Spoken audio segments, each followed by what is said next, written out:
A lot of you guys have been expressing your frustration that Kefir is putting so much work into Frostborn instead of Last Day on Earth. So in this video, I am going to show you something that I think will make you very happy.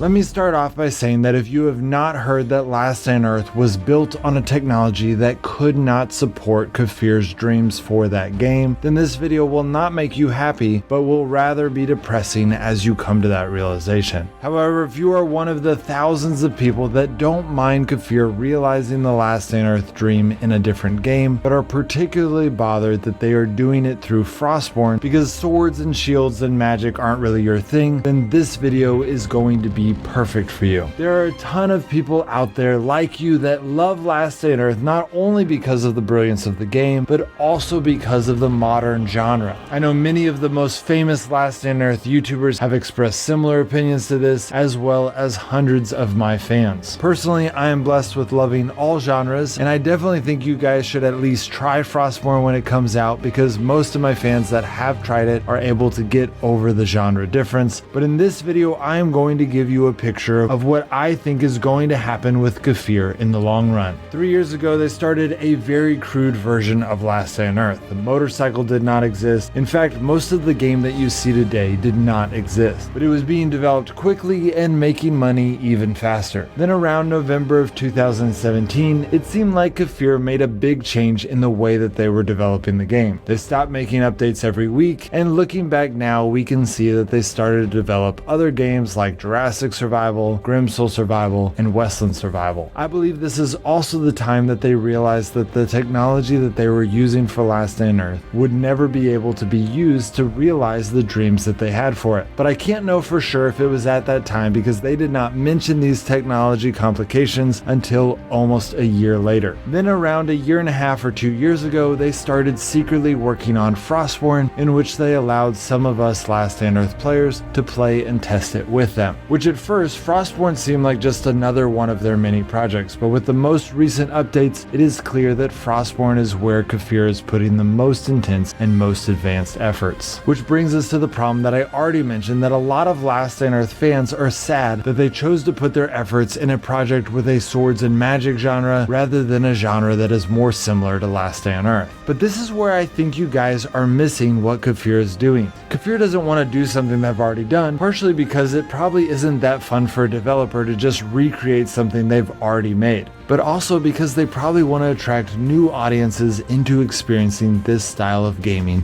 which they created. So once they come out with Frostborn and it blows away the world as they implemented all of the things that we were wanting them to do with Last Day on Earth, and they make hundreds of millions more than they already have through Last Day on Earth, then they're not just going to stop there. I'm sure they'll keep developing Frostborn because Frostborn is built off of the right technology, but with those millions of new dollars, they can hire more developers, and mobile technology is practically doubling every 3 years. So in 2 or 3 years, they will probably be ready to release a new, even bigger project, and I think the most logical choice of genre for that new, bigger project is a space theme. So let me paint a picture real quick of what that might look like. You start off with the same style of game, but instead of choosing a class like in Frostborn, you might choose a human or alien race. As you level up these races, you might get benefits to mining resources or combat based on that race that you chose, and you will want to work with your clan of, let's say, about 10 people so that you have a really good balanced team. Those 10 people all build their bases next to each other like we do in Frostborn, and maybe there will be a shared area in the center of the clan so that some of the buildings can be shared projects. Then you take the world map, and instead of it looking like this,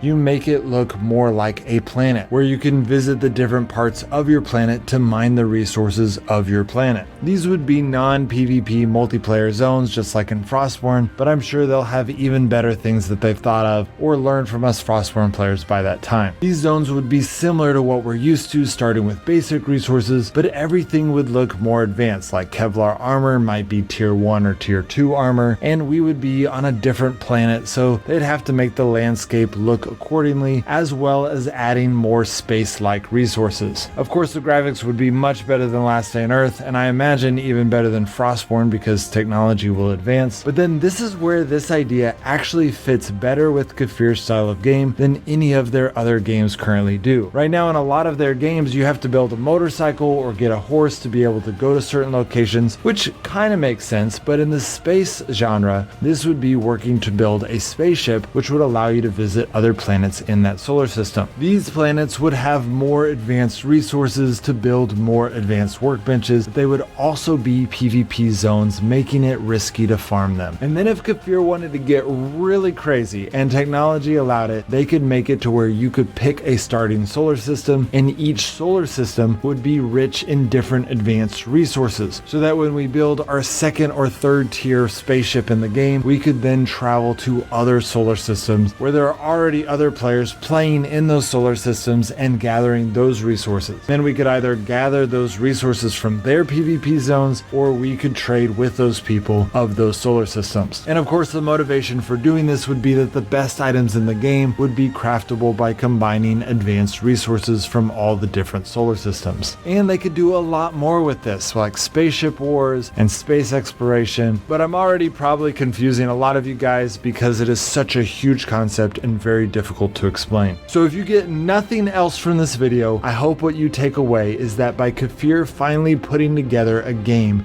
with all of the stuff that we've been asking for, everybody wins. Even those of you who don't like the genre of Frostborn, because if Frostborn explodes, then Kefir will start working in more advanced games like it in other genres that you do like, because there's a lot of potential in this style of game. Alright guys, see you next time.